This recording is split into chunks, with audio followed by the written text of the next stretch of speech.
So, welcome to another episode of the Boss Woman Network podcast, where powerful women share their stories, inspire action, and break barriers.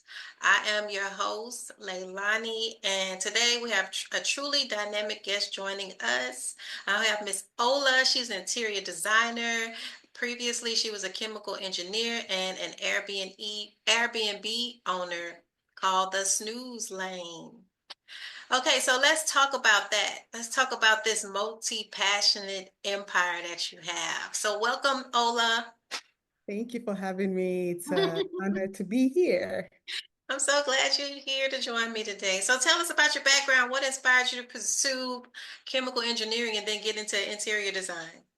Well, I didn't have a passion for chemical engineering or anything. I started college as a pre-med student in a biochemistry, and I chose biochemistry because I had taken a class prior, and I loved maybe because of the teacher or something, but I loved the subject. So obviously, I was like pre-med. You can take anything you want, so why not take biochemistry that I love?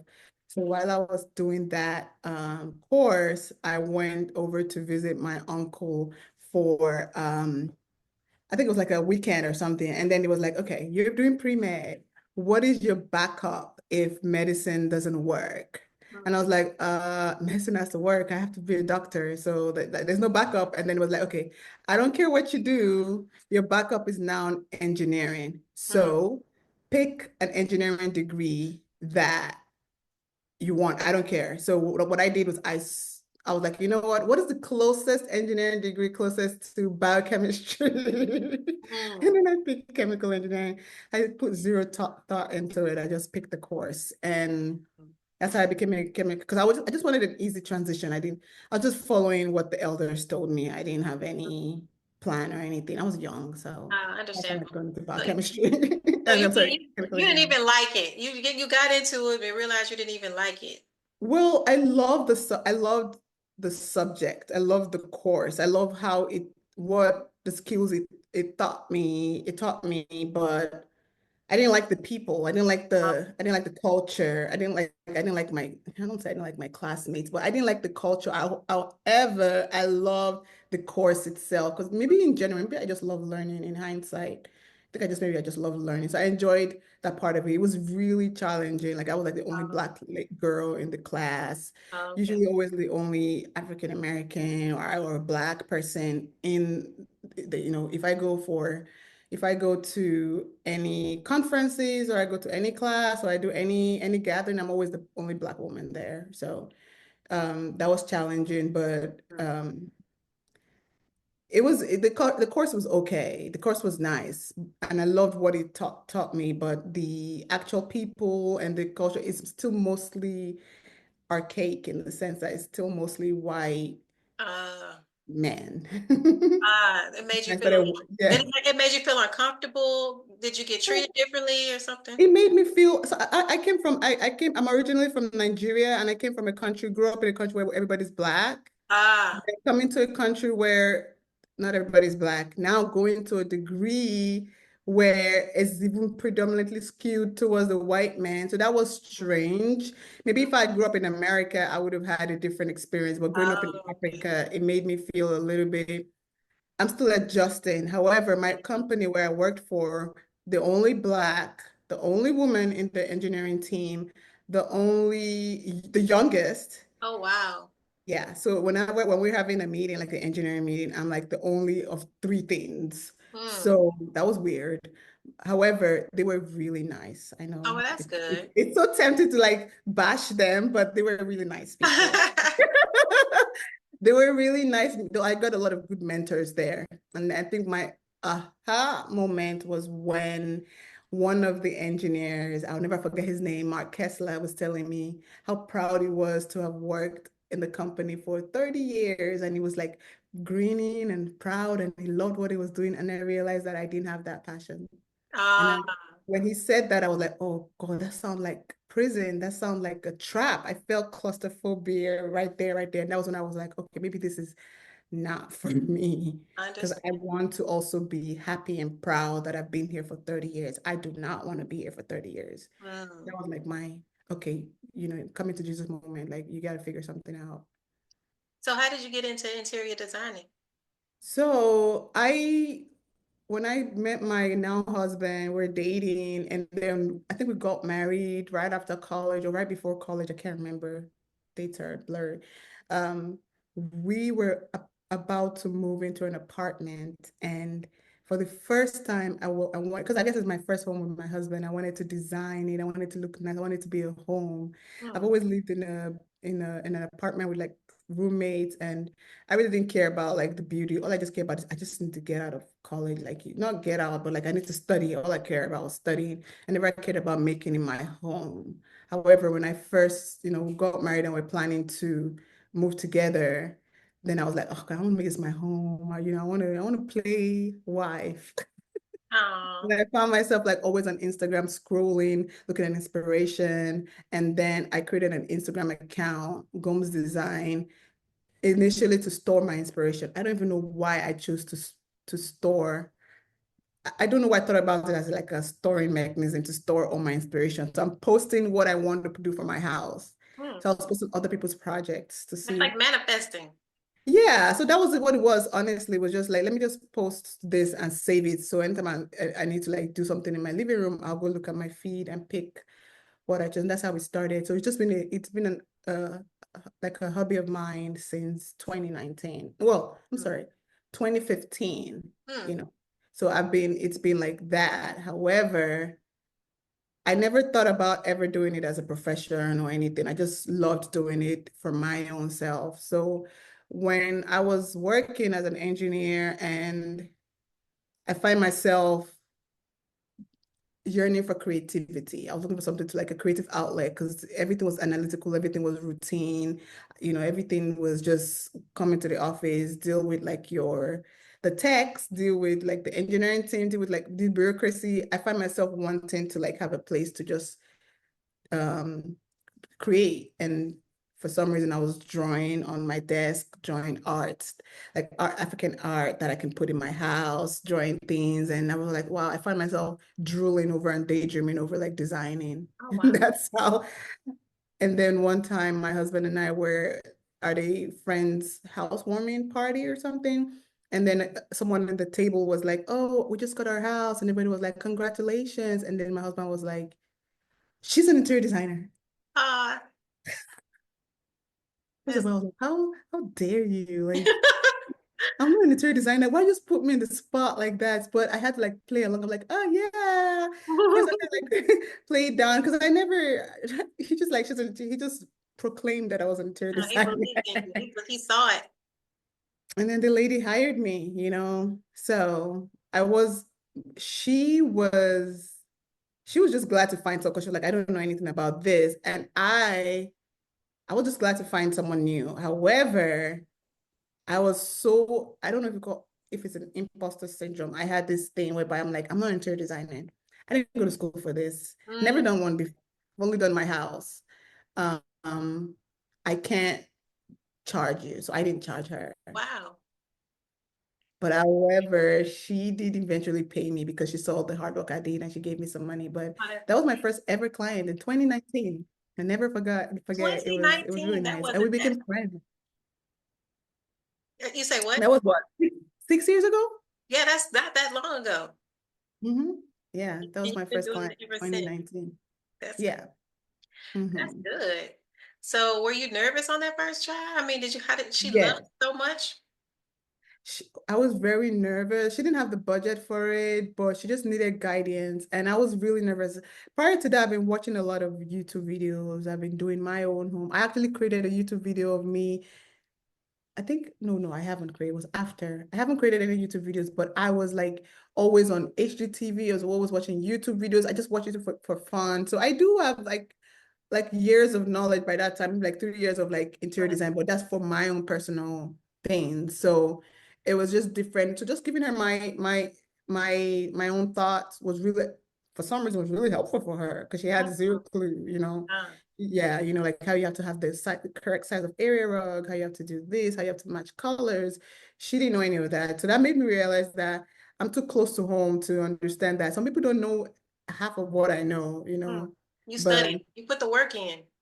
yeah, but just because I guess it's because of I had passion for it. I was Yeah, just passionate about it. So it was just natural. So it was just natural for me to keep was consuming a lot of those information just because that's something I love to do, you know. So yeah, that's a word because mhm. you basically said you were doing chemical engineering, but you realized you weren't passionate about it. But then you stumbled upon interior design just from doing your own house and realized it's something that you really love and you can just do it all day and it doesn't Mhm. bother you and you can see yourself doing that. And a lot of people get stuck in companies, businesses, jobs, and Mhm. they don't understand that they need to go find something that they're passionate about. You don't want to go to work and be unhappy or just living unhappy Right. because that job, they can replace you tomorrow. It'll be somebody else there where you can just go focus on your life and the things that makes you happy. Yeah, because just you talking about it, you had a smile on your face. Yeah, I would say that the reason why I had that privilege is because I have a very supporting That husband. matters too. If I needed to put food on the table or I needed to feed my kids, I don't think I would care about my passion as much. I probably care about, well, what I would say is if I was solely in charge of like putting food on my kids' mouth or my family, I would probably still do the passion things I'm doing, but keep the main hustle. Yeah, most I would definitely. do, yeah. And probably that passion would motivate me to work harder so I can get out of that thing that I hate to finally focus Mhm. on something that I love. Because to be honest, you're right. You cannot, like, if you want to really truly succeed in something, you got to be passionate about it. You You got, cannot hate something and do great things. yeah. You can't sustain it, you Yeah, because know? you're not even going to go above and beyond at work. You know, a lot of people go above and beyond doing all this extra stuff, and you're just doing just enough just because it's Yeah, your job even too. the energy, your energy will be so off and oh yeah, like energy, I'm big on energy, like your energy will be off. You're right, yeah.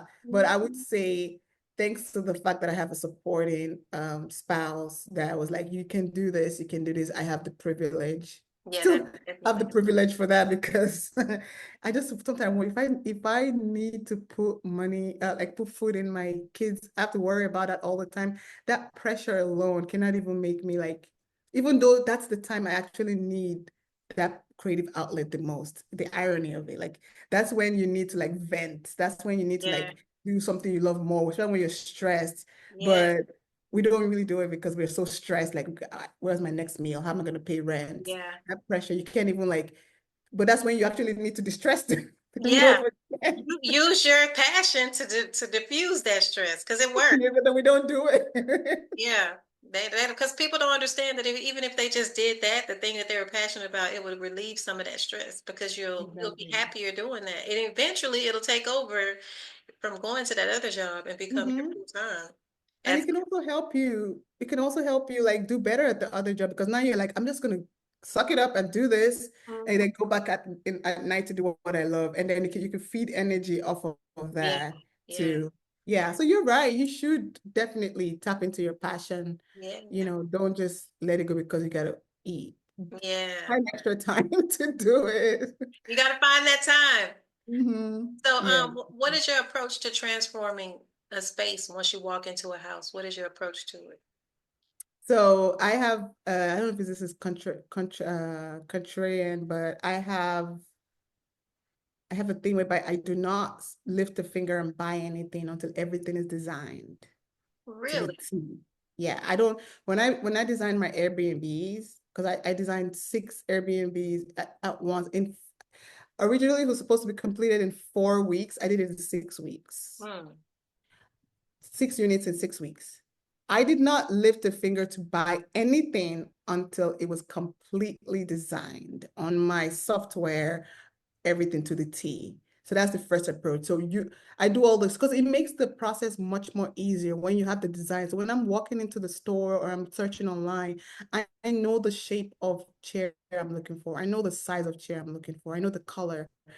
I don't have to worry. It puts a lot of ease in Hmm. the experience. And I do that for my clients too. Like we cannot buy anything. You can't tell me, oh, this is cute. It could be cute, but is it cute with your space? Hmm. People make that mistake. The biggest misconception is you see nice furniture and you think it's cute. Yes, it is. But is it cute for your space? Is the Hmm. question.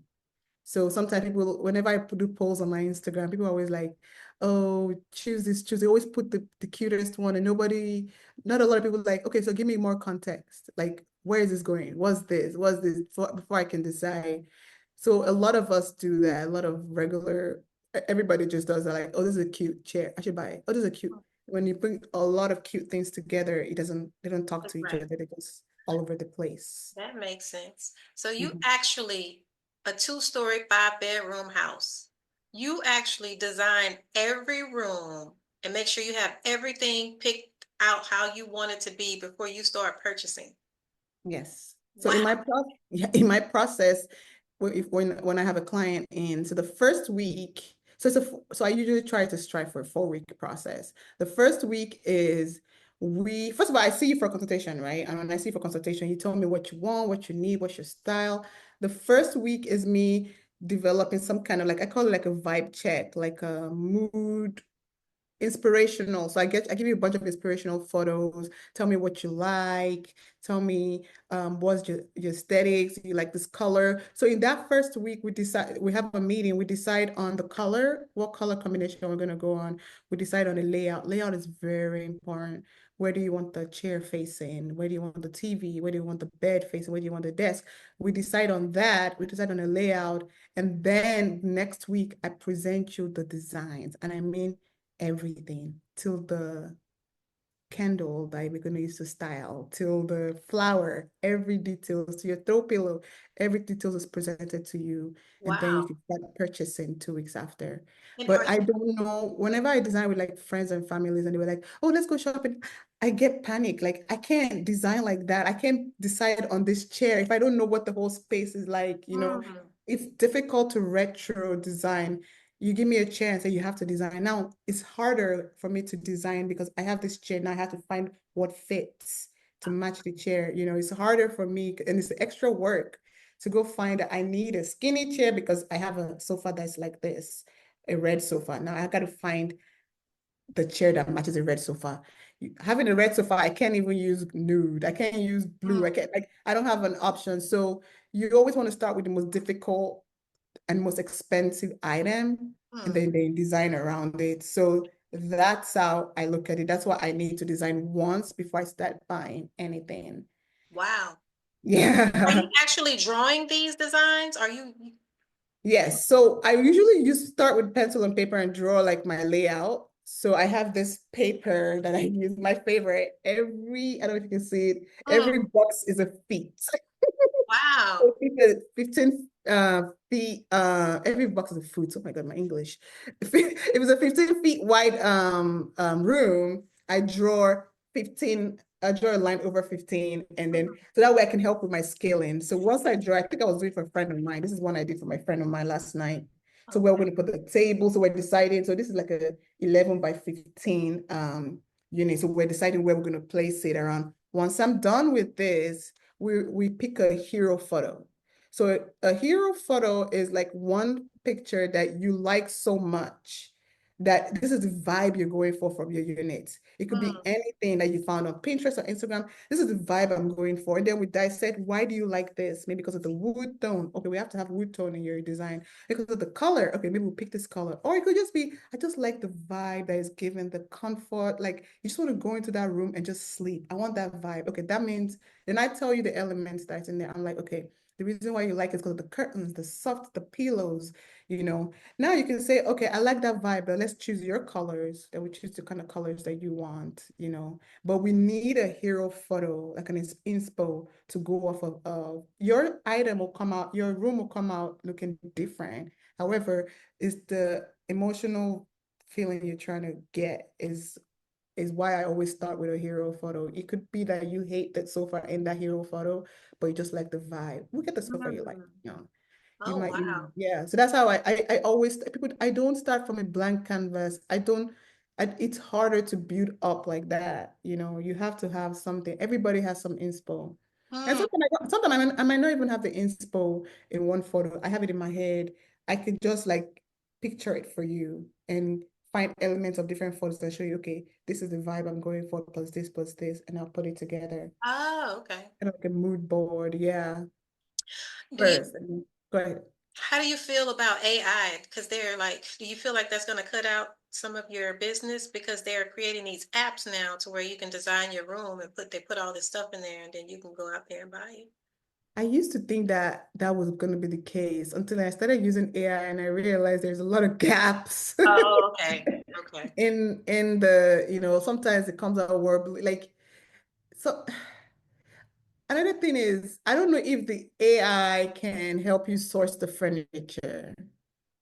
I don't know if you've seen those apps. I'm not sure, Which one is it? but I'm not too worried because I don't know what I've seen the AI apps that I've helped that I think I've not used it, but that might help me is like turning a lot of the difficulties that I have in designing when I'm doing a mood board is let's say I find this beautiful sofa online and then it's facing sideways, but my mood board I want it to face forward. I've seen an Uh-huh. app that can help you turn it. Oh, okay. I've seen an AI, I've seen one that can help you, anything, any picture you can help you design, and then I can put it in the mood board better. He makes my life easier. I haven't Okay. used it yet, but I've seen it. And I've tried to use it also. And it's also Canva has made my life easier, cutting I out. love Now Canva. I used to like draw out and cut out like you do in Photoshop, but now I can just Mhm.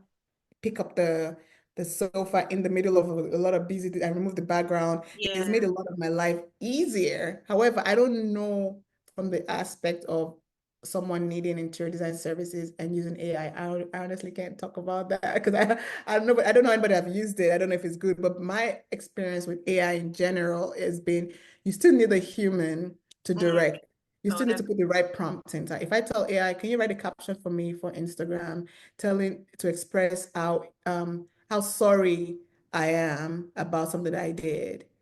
AI would probably from that prompt give me like a generic right. basic thing. Right. But Right. maybe I prompt AI and say, can you write a caption to put me in a position of authority, Mm. but still have a little bit of empathy, but Mm. also still sound less formal. And Yeah. now it gives me a more correct prompt, what's it called, response. But if not for the way I prompted it, I would have gotten a different answer. So at the end of the day, the operator that's operating the AI still needs to be That's so steward. true. I tell people that all the time. Like I have given people the tip on how to use ChatGPT, but just because you have ChatGPT doesn't mean you're going to know how to use it. You really do have to know the right prompts. Even if you're researching on Google, you can research all day, but if you don't know how to research, you're still not going to find what you're looking for. It's Yeah. actually an art to that people don't fully understand.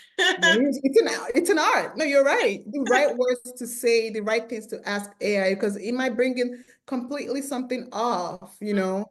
I remember just recently I was asking ChatGPT to give me a caption for so what my Airbnb, I got a call from the one of my colleagues in the industry that they're about to stop multi-units from doing Airbnb. So you can only use 25% of your units. If you have 4 units, you can only use one for Airbnb. And then he just messaged me and was like, we need to go fight this at the city of Houston Mm, Hall. So we went there, we fought it, and thank God they took it, they haven't taken it out yet, but they promised to take out the amendment. However, I made a video just like to educate people, and I asked ChatGPT to give me a caption, like, okay, I went to court to fight this amendment that they did for the ordinance and it got taken out. Can you give me a caption for that? And then what's it called? ChatGPT goes, oh, when you go, I think he gave me some ridiculous generic. Oh, going on my way to the city here to fight for Airbnb, and I'm like, first of all, that is too long. I can't put it on my yep, yep. caption.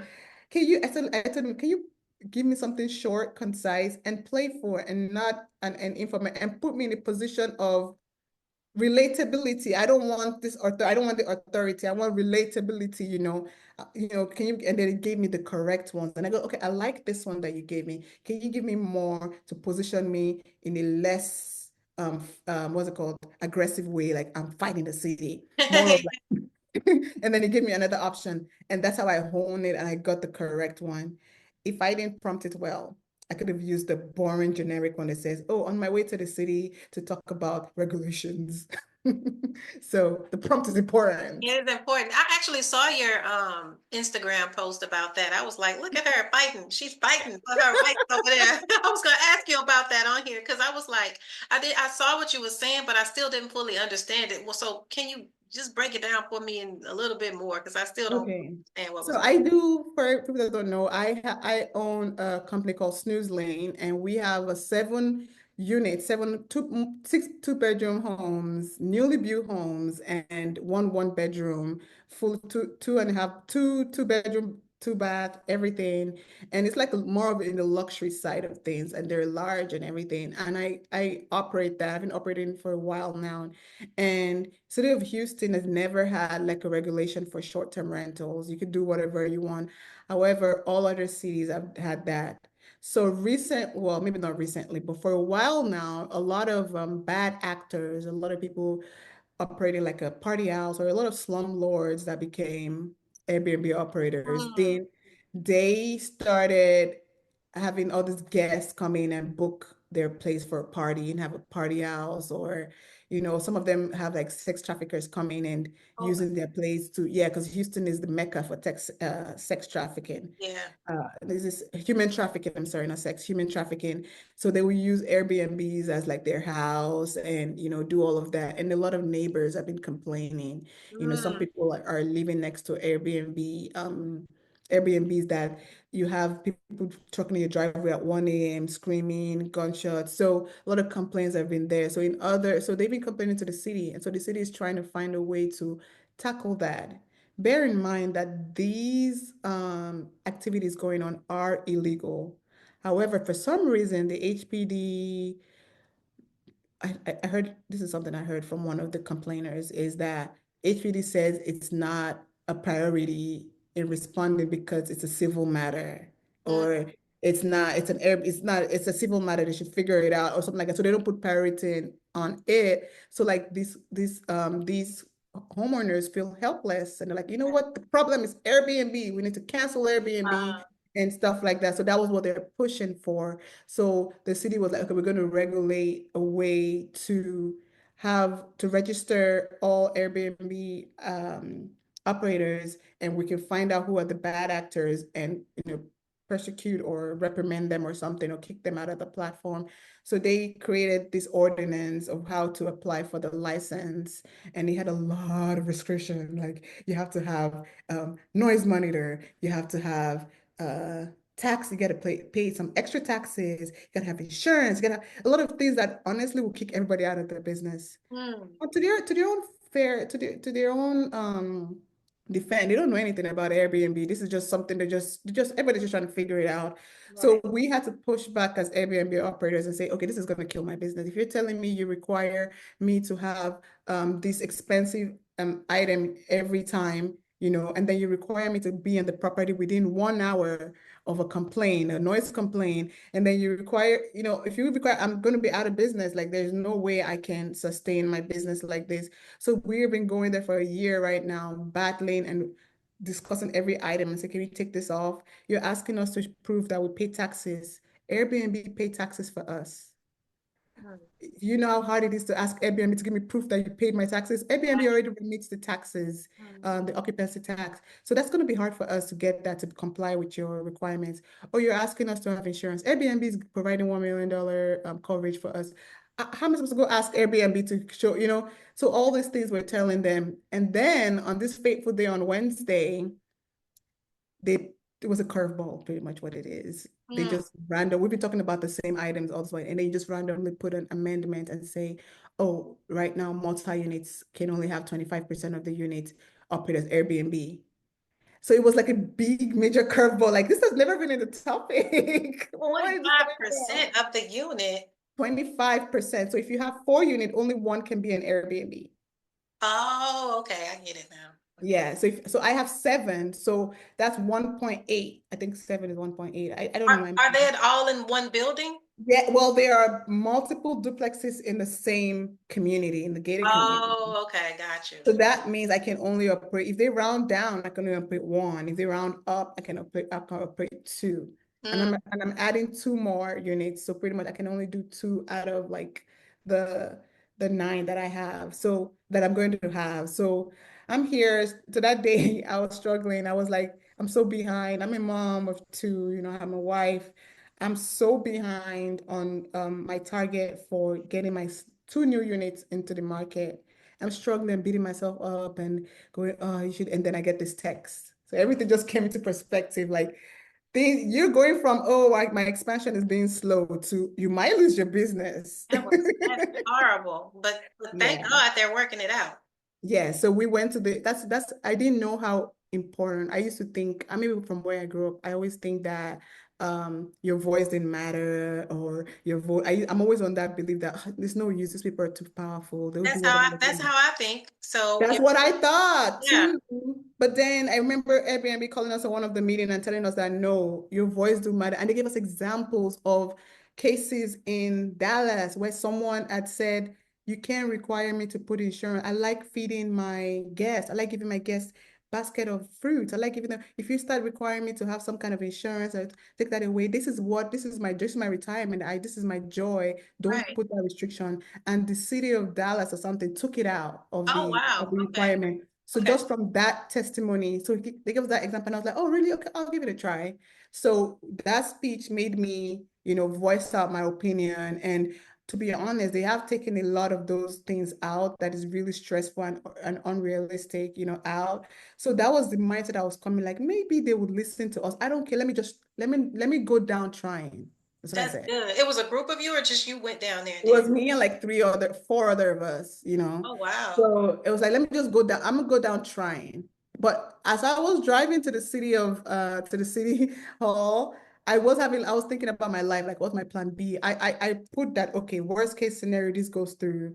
What are my plan Bs? What am I gonna do in my life and stuff like that? I was thinking about that at the same time, saying I'm still gonna fight till the end. That's And good. that's something that I'm proud of myself about, because usually I'm always either or, like give up and go, oh, let's just find plan B, or, fight and not put it in the possibility that it might not work. It's okay.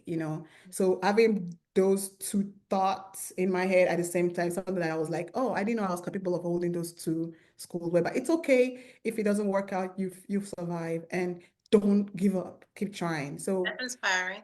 yeah, so when I went there and we spoke and we had all this speech and everything, they understood. And they, for the first time, they were like, we're not trying to get you guys out of business. We're just trying to fix this problem. So don't think that we're attacking y'all or anything. We understand that you guys are good actors. And for the first time, I've been going there for a year now. For the first time ever, I felt like we're being heard. And they Oh, were asking us, okay, what other items do you want us to talk about? Like, it was inspiring to see the shifts. So it's very important for people to show up, to be honest, because it is so loud in the other side. The complainers are so loud because they're going through stuff. It's their everyday, it's their reality. So obviously okay. that's why they're the loudest. If we as operators keep quiet, They can just do then what they want, get what they want. they don't, yeah, they don't know that they are good operators that if we don't show up. They Mm. didn't know that we have, in their mind, Airbnb is just bad. But if they see us, like I tell them, a lot of my guests were families with kids. I had a guest stay with me for 6 months because their house caught fire and the insurance was in the process of like rebuilding their house. I had people stay with me because she was pregnant and they wanted to come and give birth in Texas because they have the best. I had another person fly all the way from, I think, California because according to them, there was a best IVF doctor that everybody loves to see somewhere in Sugar Land, and my unit is close to there. I have people from all over the world coming for Yeah. like to Alpha Land for bodybuilding competition, and, Mm. and all of that. And most majority of people that come are like people that are moving out of state to Texas. They're Mm. buying a house. They're looking for a apartment. I haven't found. I actually have the most sad one that I had was not most sad, but one of the saddest was a family coming from, I think, Atlanta or something, and they couldn't find a landlord to accept the application. So he would move out, come back in, move out, come back in for like every for like a 2 weeks straight, and like with his kids. And I'm like, what's going on? It's like we keep getting denied. We keep getting Oh denied. no, We keep yeah. getting denied. I'm spending so much money on Airbnb fees. I'm spending so much money on, application. So like sometimes it's harder to get this unit, to get this house rented or getting a house to buy a house, but you have an Airbnb to stay. I actually have someone that is not even that's in between houses right now because she wouldn't get a credit score is so bad that she wouldn't get approved. She needs a Mm, place to stay, she can't get a lease.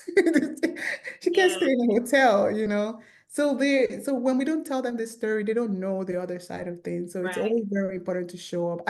This experience made me realize that we should get more, especially if it's your business, get more involved in the politics. A lot of these lawmakers are just trying their best. They Mm, don't, they're not expert in this topic. They're just doing right. their best, and we get angry and attack them, but they don't know. We have to tell them. Mm. Well, that's some great information to have because Yeah. I was one of those people that felt the way you felt. So now I know that when I have an issue, just take it to City Hall and try to see if I can make some things happen versus Yeah. letting it happen.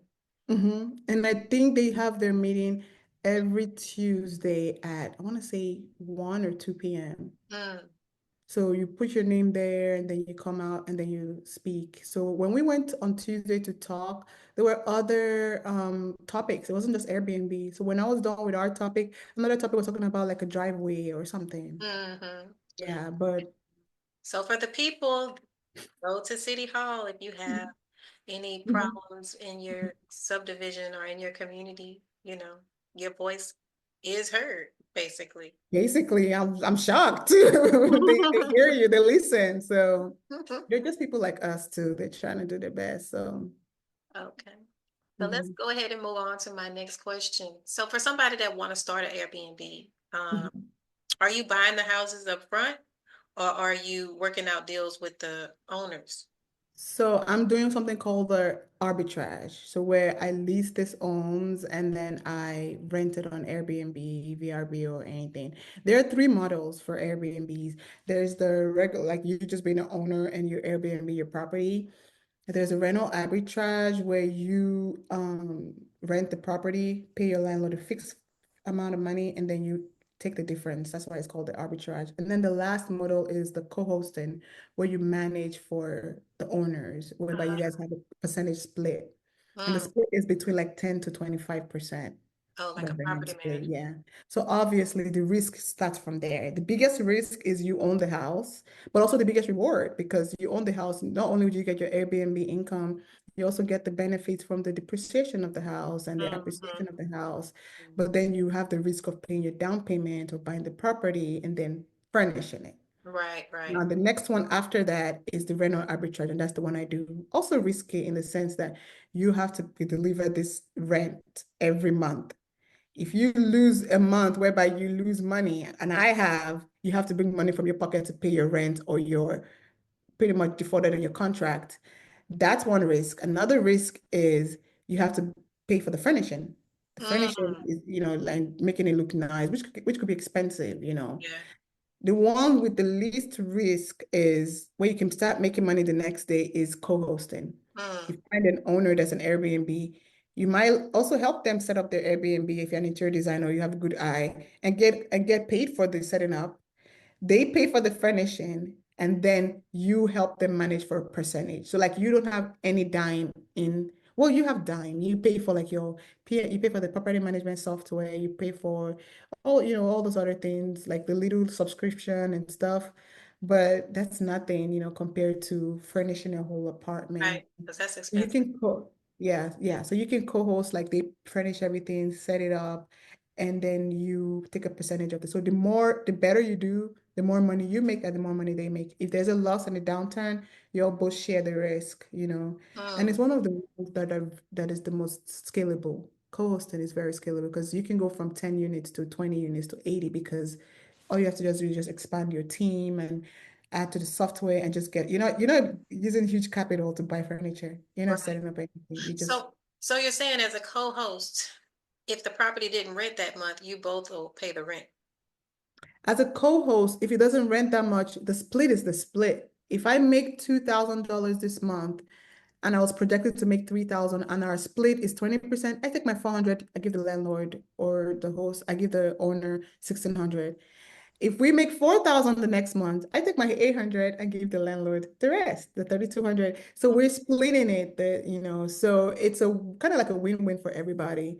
But it makes me want to work hard and make more money for you because we both make Mhm. money.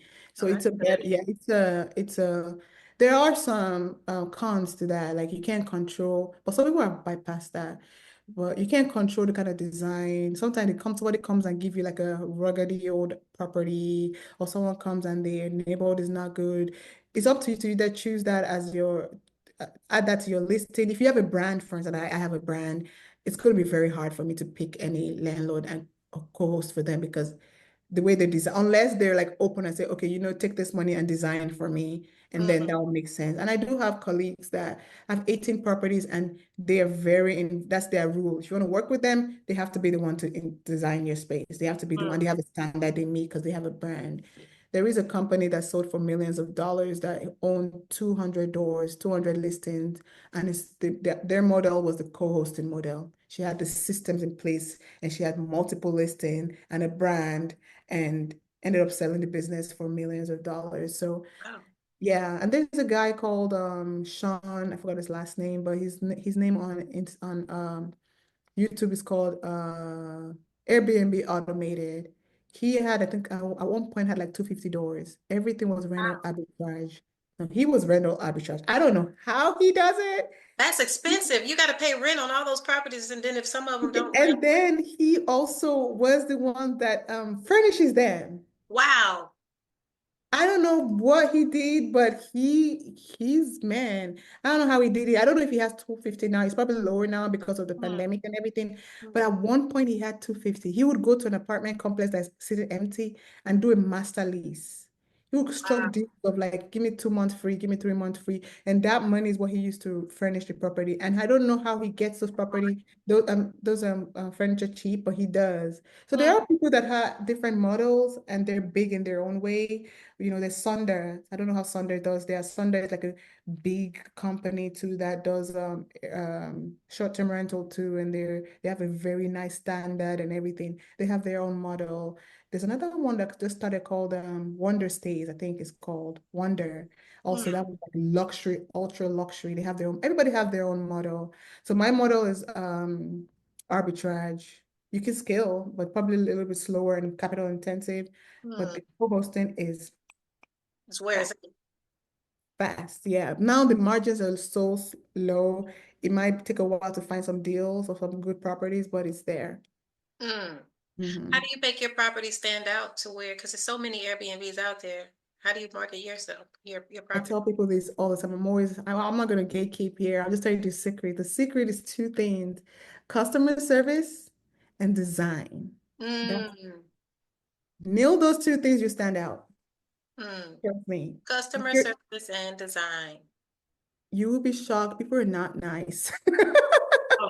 How come? Yeah, we know. People are not generally nice. Hmm. That's so sad. Like it's as easy as right. It's as easy as like you're telling a guest no.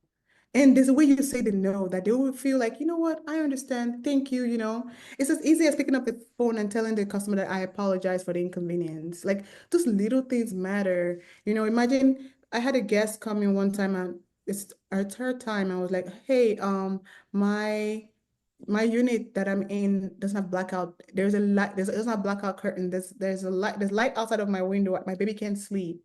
And then immediately I'm like, OMG, I am so sorry.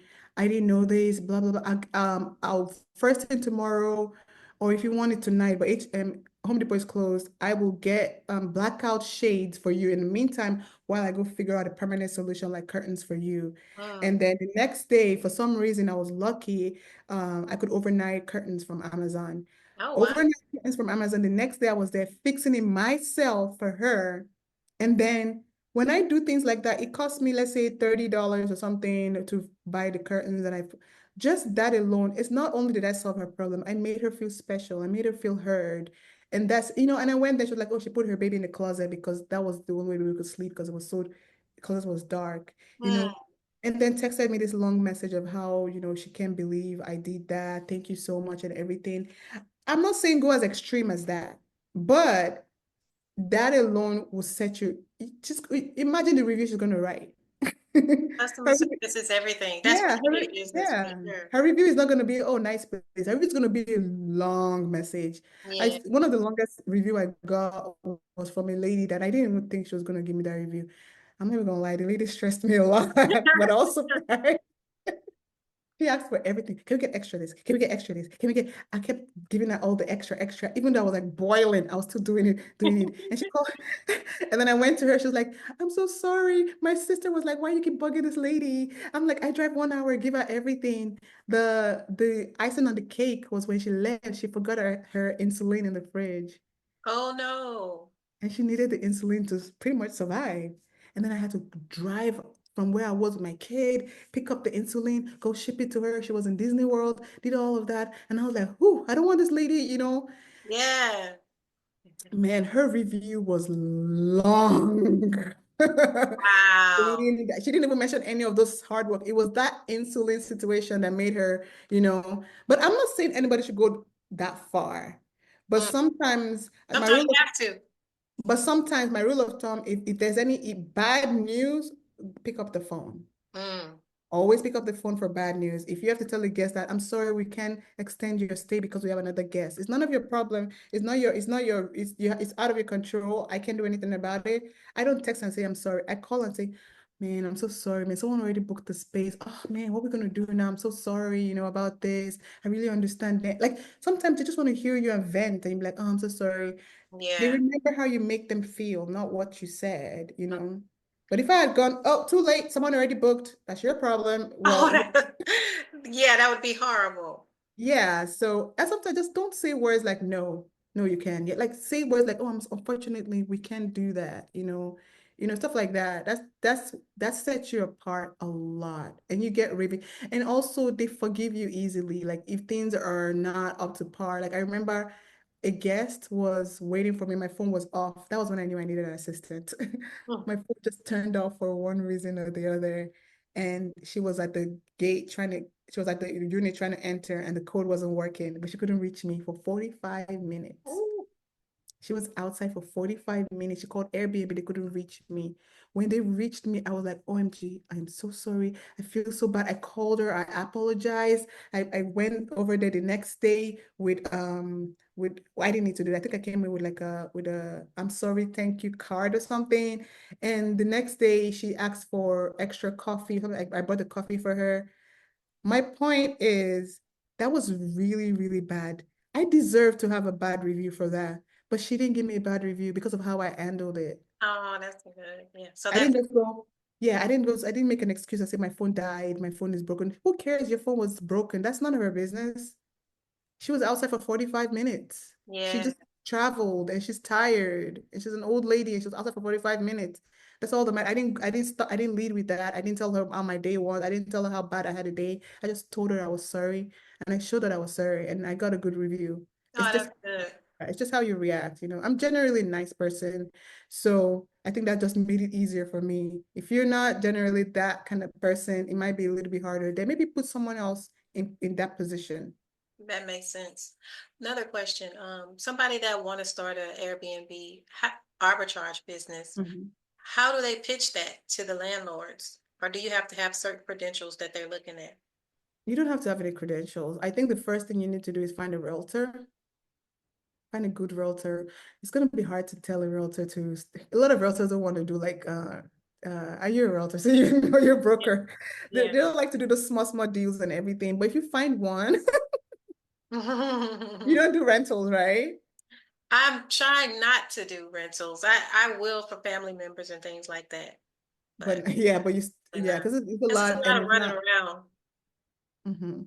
So that's the hardest. What's one of the hardest parts for me, finding a realtor that would want to go through the legwork, right? So when you find a realtor, they're the ones who are going to search for the units for you, and they're just going to have the same pitch that is sent to the landlords and go, you don't go, hey, I do Airbnb, do you accept Airbnb? Do you accept Airbnb? You don't go like that, you go like, oh, the realtor would be like, oh, I have a investor client of mine looking to expand their portfolio, you know and they think the unit is your unit is will be a great addition to their portfolio. Would you consider discussing more? when you come on the approach, you come out, you come in more professional, you come in like you know what you're doing, Mm. and then and then you can go when they ask for more details, I mean they have your ear, and then you can start pitching and saying things like, oh, we provide a lot of people do this, which I don't really agree. Oh, we provide for what's it called? I think it's called a corporate stay, Oh, nursing. oh yeah, corporate. Yeah, Yeah, they yeah. say those kind of things. I don't think you should say those words because it's misleading. I would say Right. more, I'll be upfront and say short-term rental, but we're a short-term rental company and we have a portfolio, even though you don't have a portfolio, but Oh, you manifest. said yeah, yeah. Or you can leverage other people's credentials. Maybe leverage a friend that already has Airbnb, showing them the Airbnb listing and seeing that they have 5-star review, also convince the landlord, or just like leveraging someone like me and say, oh, we worked with Snooze Lane, we're part of, it's like if you're my mentor, if I'm your mentor, you're my mentee, you can use Snooze Lane as much as I want you to, I want you to succeed. So you can use Snooze Lane and say, this is our property, even though it's not, you can say I'm affiliated or I'm Hmm. partnered with this. Because at the end of the day, you still have my guidance. So obviously you can use me. So maybe find if you don't want to lie, which I really am against lying because the Lord is watching. That's If you right. don't want to lie, use use a friend. Right.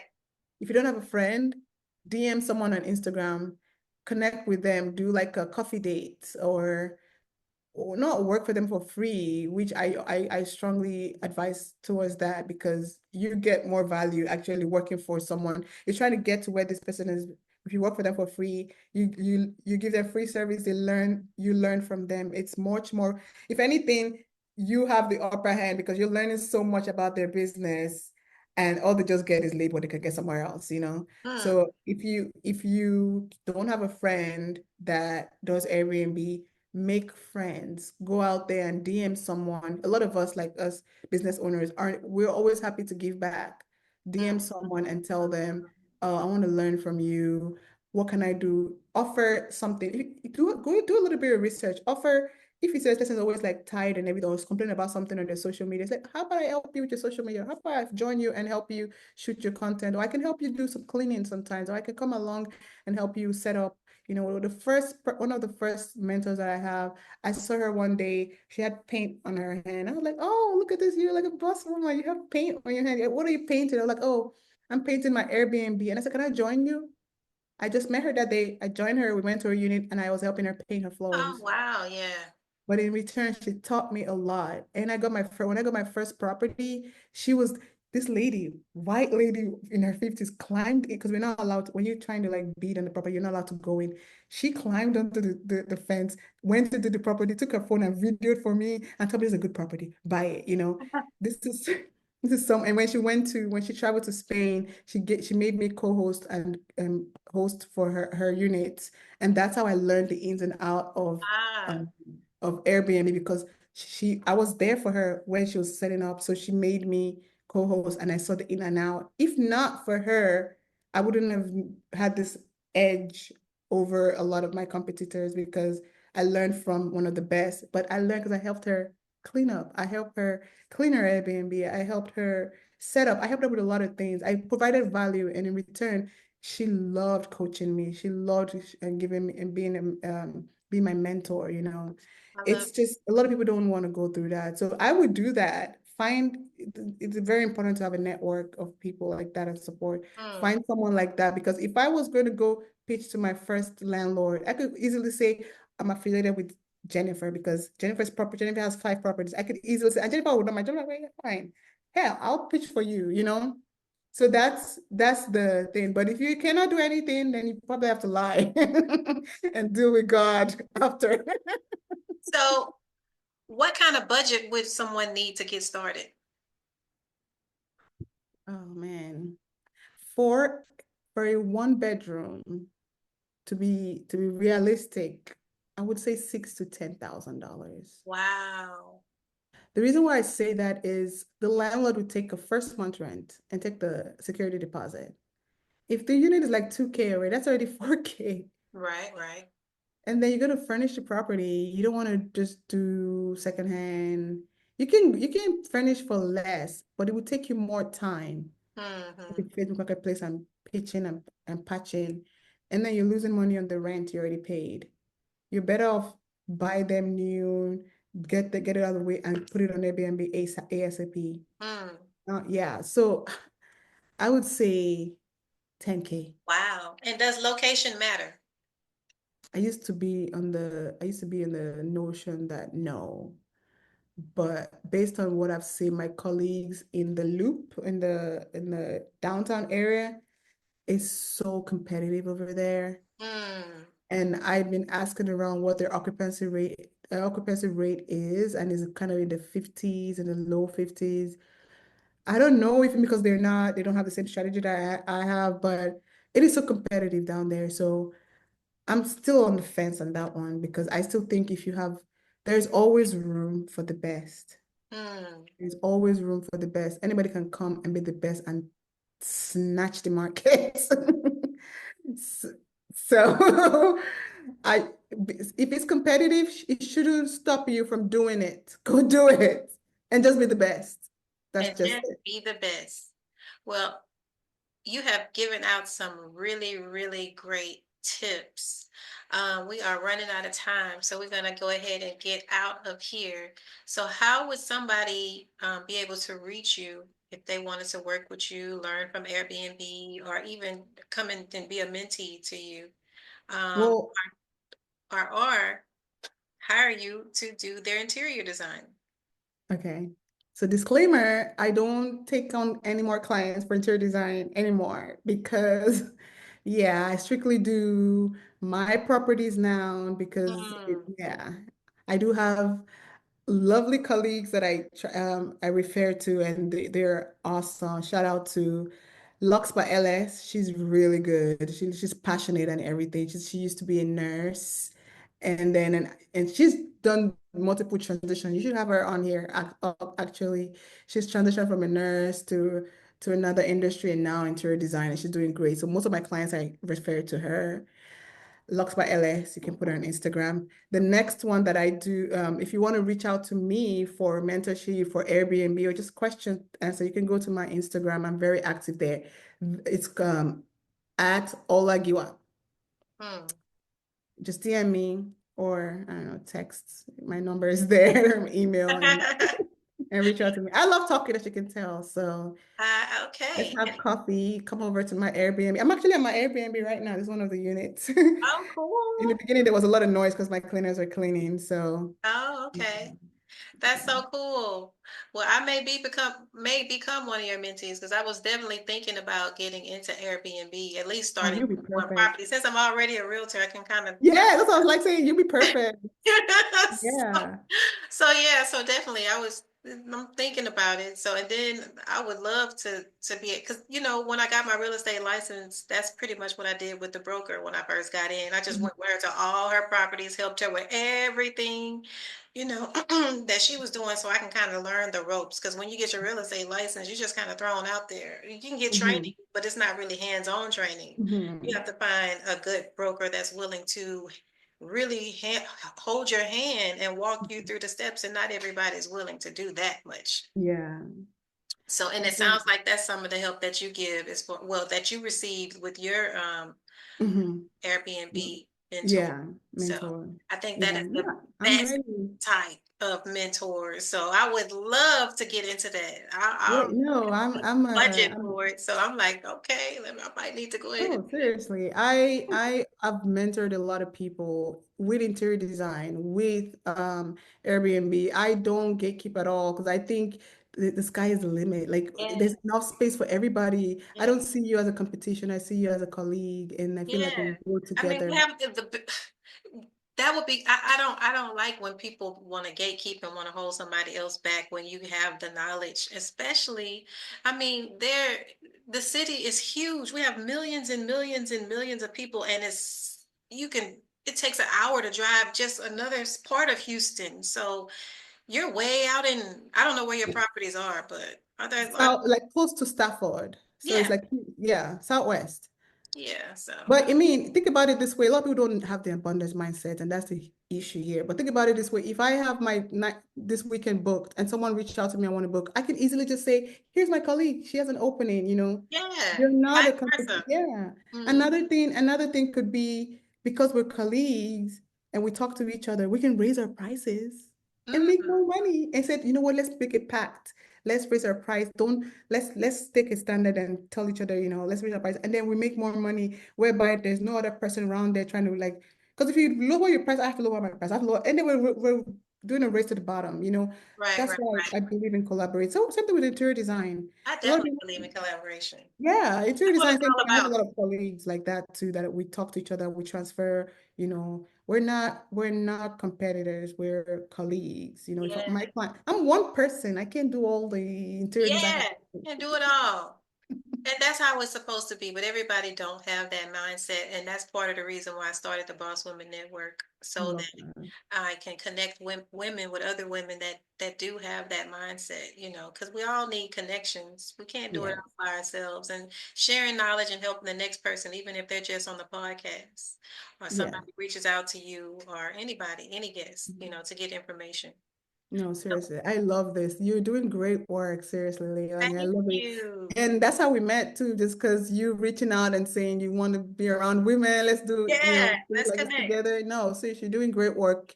You're my inspiration. I want to have like a network like that too, because I do enjoy talking to people and teaching and I just want us to grow together. So you're Yeah. definitely my We could an definitely inspiration. share information because I definitely, I'm not a gatekeeper either. So whatever kind of resource Definitely. I have or anything that I can be of service to, I'm definitely Mhm. open to sharing as well. So, No, and you we already have a community over there. 'Cause I've gone to your events and I'm like, goodness, she got a lot of people coming out. we So need to like come together. We need to have like a bus network event and Ola Giwa events together and just yeah, we're due for that, I'm definitely. yes, I'm definitely open to it. So whenever you're ready, I'm Maybe ready. golf. Maybe golf or we can Oh, do, that I was don't so fun, that golf event that you know. did. Yeah. I We should love do it that. again. No, Let's do, definitely. let's do We're it. due for a coffee date. Let's do it. Well, I will be in touch. Thank Thank you so you for, much. Thank you so much for having me. I appreciate yes, you it. are so, It's an honor to be here, to be honest. it's an This is honor to my have you. first time someone invited me to be on the podcast. Well, now it's going to be more. Hey, amen. All right. Well, thank All y'all right. for tuning in to Thank the you. Boss Women Network podcast. You have heard it from Ola. She's gave out some great tips. Hopefully, you can reach out to her and she'll have some information for you. You just never know. She might be your next business bestie or something like that. But thank you again for joining me today, Ola, and you Thank have a you. wonderful evening. You too. All right. Bye. Bye.